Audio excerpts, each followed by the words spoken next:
As we stand here today, closer to the brink of nuclear annihilation than ever before, political elite and warmongers are carelessly fomenting fear and tensions between nuclear powers.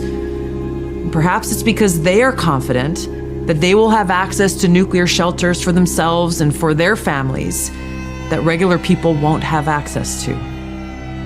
So it's up to us, the people, to speak up and demand an end to this madness.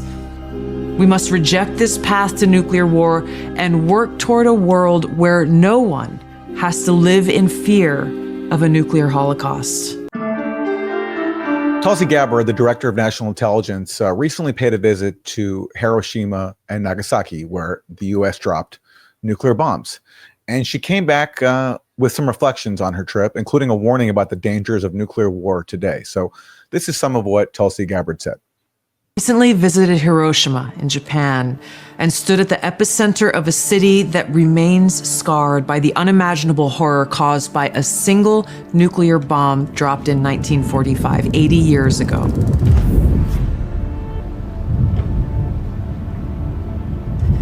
It's hard for me to find the words to express what I saw, the stories that I heard, the haunting sadness that still remains. This is an experience that will stay with me forever. This attack obliterated the city, killed over 300,000 people, many dying instantly while others died from severe burns, injuries, radiation sickness, and cancer that set in the following months and years. Nagasaki suffered the same fate. Homes, schools, families, all gone in a flash.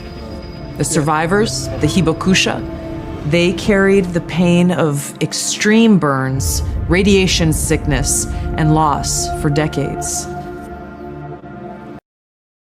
So that's Tulsi Gabbard, talking a bit about what she saw, visiting the sites of these U.S. atomic bombings in Japan during the Second World War. She doesn't mention explicitly who carried out these bombings, but we all know it was the U.S. And she's saying that nuclear war is the worst thing imaginable. And she also, in the same video, warned about the dangers of nuclear war today. And she doesn't explicitly say why, but it's very clear what she's referring to, which is something she's been very vocal about opposing, which is the U.S. proxy war against Russia in Ukraine, where just recently, Ukraine bombed parts of Russia's nuclear arsenal.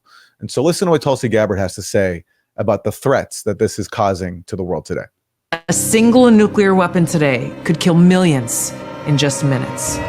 Just one of these nuclear bombs would vaporize everything at its core: people, buildings, life itself. The shockwave would crush structures miles away, killing and maiming countless people. And then comes the fallout. Radioactive poison spreading through the air, water, and soil, condemning survivors to agonizing deaths or lifelong suffering. A nuclear winter could follow, with smoke and ash completely blocking the sun, plunging the world into darkness and cold, killing crops and starving billions. Acid rain would scar the earth, wiping out entire ecosystems.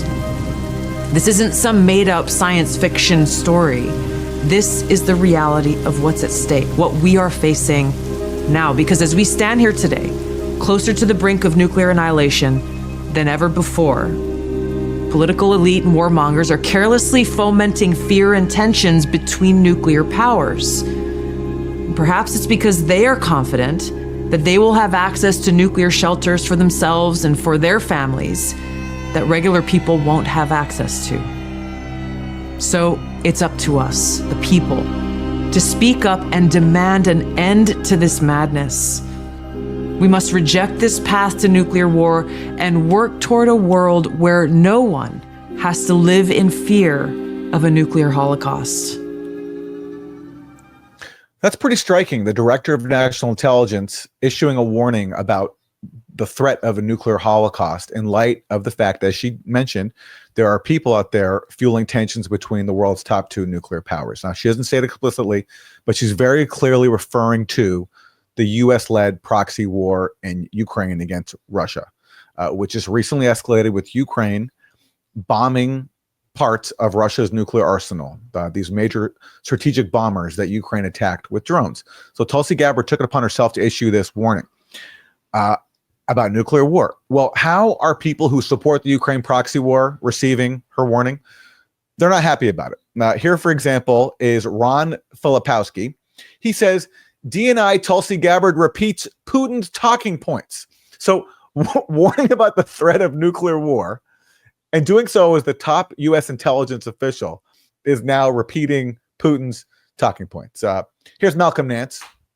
People might remember him. He is the former MSNBC analyst who parlayed a vague career as a naval intelligence officer. It's not quite clear exactly what he did, but anyway, he uses that background to constantly fearmonger about Russia. He was a big proponent of the Trump-Russia conspiracy theory.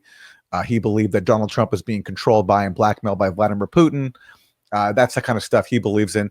And he says about Tulsi Gabbard, this woman is mentally ill and should be nowhere near America's secrets. We are in danger. So we're not in danger because of the possible threat of nuclear war, according to Malcolm Nance. We're in danger because Tulsi Gabbard is warning about the threat of nuclear war because we happen to be fighting a proxy war with the world's other top nuclear powers. And for doing that, according to Malcolm Nance, who again was a major Trump-Russia conspiracy theorist, Tulsi Gabbard must be mentally ill. That's Malcolm Nance. Here's Jonah Goldberg, a neoconservative writer. I mean, even if this wasn't hot garbage on the merits, and it is garbage, who thinks the DNI should be spending her time producing and hosting mini docs for social media? So a neocon who spends a lot of time on social media is mad that the nation's top intelligence official went on social media to warn about the dangers of nuclear war as a result of the proxy war that people like Jonah Goldberg and other neocons support. Here's the group Republicans Against Trump. In an apparent attempt to stop the U.S. from punishing Russia for rejecting a ceasefire, by which they mean to stop the U.S. from continuing to fuel a disastrous proxy war with Russia, Tulsi Gabbard released a bizarre video warning of a nuclear holocaust and slamming political elite warmongers who are carelessly fomenting fear and tensions between nuclear powers. There's a reason Russian state TV called her our girlfriend Tulsi. So these people don't care about a proxy war that is escalating the nuclear threat, and they don't want to hear warnings about it from the nation's top intelligence official. Instead, they just want to call her a Russian agent. Here's more from Jewish Insider. Tulsi Gabbard draws friendly fire from Republicans for video warning of nuclear war. Republican Senator John Kennedy said she obviously needs to change her meds. So people across the spectrum, Democrats and Republicans, mocking Tulsi Gabbard for warning about nuclear war. Now, here's the only thing that I think Tulsi Gabbard got wrong. Okay. And this is a tweet from Mohammed Safa. He says, he shows a picture of a huge explosion and he says, this is not Hiroshima, this is Gaza. Gaza is nearly 3 times smaller than Hiroshima, and Israel has dropped the equivalent of 6 atomic bombs on Gaza. And it might not be 6 atomic bombs, but the point is, it's certainly more than one, which is just an incredible thing to think about because Gaza, as he points out, is smaller than Hiroshima. And of course, Gaza is a defenseless population, not involved in a world war as Japan was back in World War II. So, and Tulsi Gabbard, of course, doesn't mention Gaza because her administration is supporting the bombing of Gaza. And that's the only thing I think that she leaves out here. But look at the pushback she gets simply for being concerned about the possibility of nuclear war. And according to proxy warriors, people who support this ongoing disastrous proxy war, anybody who's worried about tensions between the top 2 nuclear powers, especially in the aftermath of this recent Ukrainian attack on Russia's strategic arsenal, must only be doing the work of Vladimir Putin and not genuinely concerned about the fate of the planet. Come see us on tour in Glasgow, Manchester, Belfast, Dublin, Liverpool, Birmingham, and London. Go to jimmydore.com for a link for tickets.